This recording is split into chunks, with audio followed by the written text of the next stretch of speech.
আসসালামু আলাইকুম। এখন আপনাদের সামনে আমার টিমের একজন গান পরিবেশন করবেন রাসেল ভাই, বরিশাল থেকে আগত রাসেল ভাই। শুরু করো। ওরে কি গরম দেশে আল্লাহ, ওরে কোন জায়গায় ঠান্ডা নাই। ঠান্ডার মায় ময়রা গেছে, গরমের মায় মরে নাই।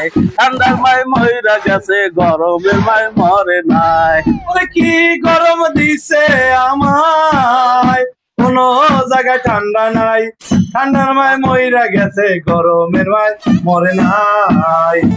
ওরে এই দেশ ভরিয়া গেছে এসি ফ্রিজ ফ্যান, ওরে এই দেশ ভরিয়া গেছে এসি ফ্রিজ ফ্যান। চাকরি বাকরি না করিয়া ঘরে বসে থাকে কেন? ওরে এই কি মুসলমান তারা, ওরে এই কি মুসলমান তারা, আল্লাহর কথা জানা নাই। মসজিদে যাওয়ার কথা শুনলে তারা পিছপাও দেয়। ওরে গরমের মায় মরে গেছে, ঠান্ডার মায় মরে না।